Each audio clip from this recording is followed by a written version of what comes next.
ఎందుకొచ్చావో మర్చిపోయావు. కడుపులో ఉండగా ఏ ప్రమాణం చేశావో మర్చిపోయావు. ఎన్ని కోట్ల జన్మల నుంచి ఇలా తిరుగుతున్నావో మర్చిపోయావు. మళ్ళీ నా వాళ్ళు 4 రూపాయలు సంపాదించాలని మళ్ళీ పట్టుకుని బయలుదేరావు. ఇంత సంపాదించి నువ్వు పట్టుకెళ్లేదేముందో చూపించు. కారే రాజులు రాజ్యములు తెలువరే, గర్వోన్నతిం పొందరే వారేరి, సిరి మూట కట్టుకుని పోవంజాలిరే, భూమిపై పేరైనం కలదే, శిబి ప్రముఖులం ప్రీతిం యశక్కాములై ఈరే కోర్కెలు, వరలం తలపరే ఇక్కాలమున్ భార్గవ. ఎవరు ఇంతంత రాజ్యాలు పరిపాలించామన్నవాడు ఎవడు తనతో ఏం పట్టుకెళ్ళిపోయాడు? పట్టుకెళ్ళిపోయినటువంటిది ఒక్కటి లేదు. చిట్ట చివరన తన ఒంటి మీద కొత్త బట్ట కప్పి తాడు కట్టి కర్రల మీద పడుకోపెట్టి గడ్డిలో తీసుకెళ్లి పారేస్తే అక్కడ చిట్ట చివర తీసుకెళ్లిపోయేటప్పుడు పంపించేసేటప్పుడు ఆ కొత్త బట్ట కూడా తీసి పక్కన పారేస్తాడు. ఎంత నగ్నంగా వచ్చాడో అంత నగ్నంగా అన్నవికారమైనటువంటి శరీరమునకు అగ్ని సంస్కారము జరిగిపోతుంది. ఇంతకాలం నా కొడుకు నా కూతురన్న కాయము లోపల జీవుడు ఒక్కసారి ఉత్క్రమణం అయిపోయాడా?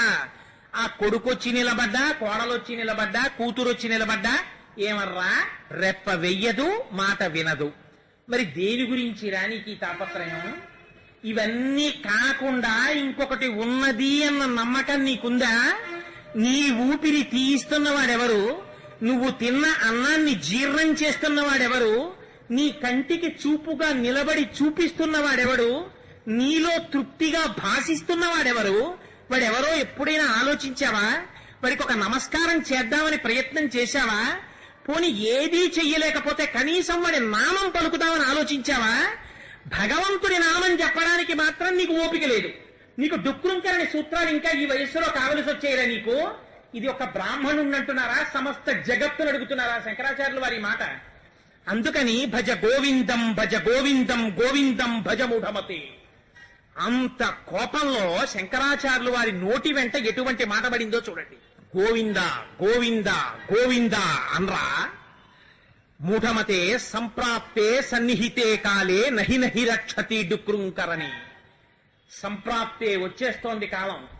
ఎక్కడి నుంచి వచ్చేస్తోంది మృత్యువు? గడియారంలోంచి వచ్చేస్తోంది, క్యాలెండర్లోంచి వచ్చేస్తోంది, పంచాంగంలోంచి వచ్చేస్తోంది, సూర్యోదయ సూర్యాస్తమయాల్లోంచి వచ్చేస్తోంది. ప్రత్యాయాంతిగతా పునర్న దివసా కాలో జగద్భక్షక లక్ష్మీస్తోజ తరంగ భంగ చపలా విద్యుచ్చలం జీవితం తస్మాన్ మాం శరణాగతిం కరుణయా త్వం రక్ష రక్షాధునా అంటారు. రేపటి అమ్మయ్య సూర్యోదయం అయింది, అమ్మయ్య సూర్యాస్తమయమైంది, ఇంకో రోజు వచ్చింది, ఇంకో రోజు వచ్చింది, ఇంకో రోజు వచ్చిందని వీడు సంతోషపడిపోతుంటాడు. రామకృష్ణ పరమహంస అంటుంటారు, ఈ పెట్టెలో గోళీకాయలు పెట్టి ప్రతిరోజు ఒక్కొక్క గోళీకాయ తీసేస్తుంటే ఇందులో ఉన్న గోళీకాయలు ఖాళీ అయిపోతున్నట్టే ఈ లోపల ఎంత కాలం ఉండాలో, ఎన్ని రోజులుండాలో, ఎన్ని శ్వాసలుండాలో లెక్క పెట్టి అప్పచెప్పిన వాడు ఒకడు ఉన్నాడు. నీకు ఇన్ని ఊపిరిలు ఇస్తున్నాన్రా అని చెప్పి పంపిస్తాడాయన. ఇన్ని ఊపిరిల లోపల ఇందులో ఉండి భగవద్ధ్యానం చేసుకోవడానికి మీకు ఇది ఒక ఉపకరణముగా ఇయ్యబడినది. ఇయ్యబడినటువంటి ఉపకరణమును దుర్వినియోగము చేసి దీన్ని కాని సక్రమంగా వినియోగించుకోలేదా?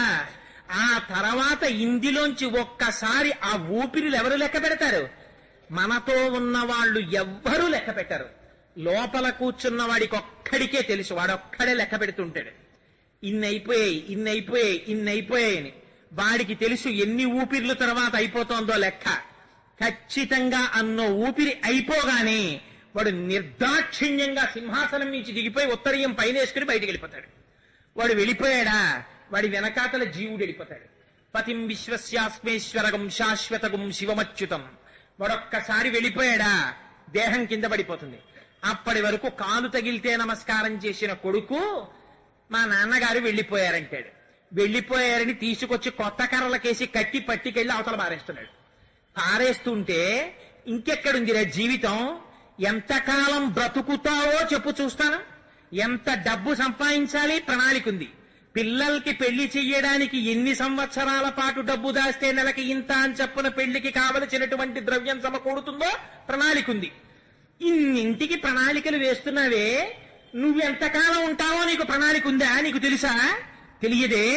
తెలియనప్పుడు అన్నింటికన్నా ఇది చాలా ముఖ్యమే. అయినప్పుడు ఎంత సమయాన్ని భగవంతుని యొక్క నామము చెప్పడానికి నువ్వు వెచ్చిస్తున్నావు?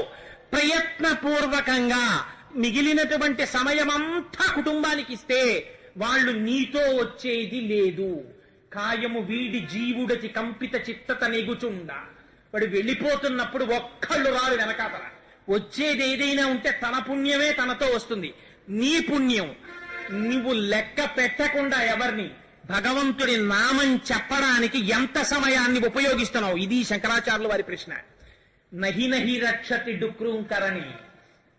ఉరే, నేను ఇంత వ్యాపారం చేశానంటావు, ఇంత ఉద్యోగం చేశానంటావు, ఇంత విద్య ఆర్జించానంటావు, ఇవన్నీ నీతో వస్తాయనుకుంటున్నావా? ఇవేవీ నీతో రావు. నీ వెనకాతల వచ్చి నిన్ను రక్షించగలిగినటువంటి వాడు ఎవరైనా ఉంటే కేవలము భగవానుడొక్కడే రక్షించగలడు. వాడికి ఉన్నటువంటిదేమిటి? అపారమైన కరుణ. అందుకే భగవంతుని గురించినటువంటి ప్రార్థనా శ్లోకం ఎక్కడ చెప్పండి? ఒకటే శ్లోకం. అమ్మవారి గురించి చెప్పండి, అవ్యాజ కరుణామూర్తి. ఆవిడికో కారణం ఉండదు ఆ కరుణకి, అంత దయ అమ్మకి. స్వామి గురించి చెప్పండి, స్వామి ఏమిటి? ఎప్పుడు దయామూర్తి, ఆయనకి ఎప్పుడు దయ. అంత దయ కలిగిన వాడెవరు? ఒక్క భగవానుడొక్కడికే ఆ దయ ఉంటుంది. అంతవరకెందుకండి? రేపటి శ్లోకంలో మన బతుకేమిటో బయట పెట్టి చూపిస్తారు శంకరాచార్యుల వారు. యావత్విత్తోపార్జన సక్త స్థవన్ నిజ పరివారో రక్త అన్న చోట అంటి పెట్టుకుని లోపల ఉండేటటువంటి వాడు పరమేశ్వరుడు తప్ప వేరొకడు ఎవ్వడు ఉండడు.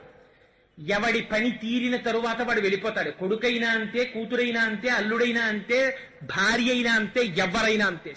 ఈ సంబంధాలన్నీ అతి కృతకమైనటువంటి సంబంధములు. విడిపోతున్నప్పుడు వెంట వచ్చేటటువంటి వాడు ఎవ్వరూ లేడు. భాగవతంలో నిర్దాక్షిణ్యంగా చెప్పేస్తారు. ధర్మరాజుతోటి నారదుడు చెప్తాడు, ఇన్ని రకాలుగా భగవానుడు రక్షిస్తాడో తెలుసా? నీ కొడుకుని నువ్వు కోపంతో రే అని పిలిస్తే ఏనాయనని అస్తమానం అలా పిలుస్తారు, అంత కోపం ఏంటి, మంచిగా పిలవచ్చు కదా అంటాడు వాడు.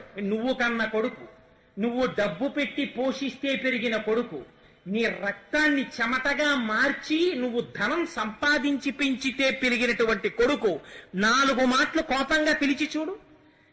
నీ యశస్సులో భాగం పంచుకుని నీ వలన ప్రయోజనాన్ని పొంది నీ వలన పసుపు కుంకుమలు నిలబెట్టుకుంటున్న భార్య 10 మాటలు కోపంగా పిలు. ఏమిటండి ఆ కోపం అంటుంది. నీ కూతుర్ని పిలు, నీ అల్లుణ్ణి పిలు, నీ పరిచారికుణ్ణి పిలు. ఏమిటా కోపం అని ప్రశ్న వేస్తారు. 2 మాటలు కోపం వస్తే అంతటి మహానుభావుడు. ఏమి 2 మాటలైన కోపగిస్తే నాకు వచ్చిన నష్టం ఏమిటి? ఆశీర్వచనమే అని సర్దుకుంటారు అనుకుంటున్నావా? ఎవ్వరూ సర్దుకోరు.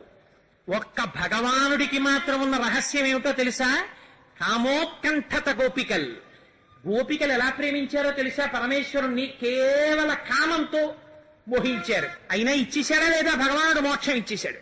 కామోత్కంఠత గోపికల్ భయమునం కంసుండు.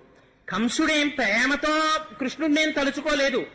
తిరుగుచు కుడుచుచు వ్రాలుచు అరుగుచు కూచుండి లేచు ననవరతంబున్ హరిచలచి తలచి జగమా హరిమయముగ చూచ కంసుడు ఆరనీయులు కన్నన్నారు పోతన గారు.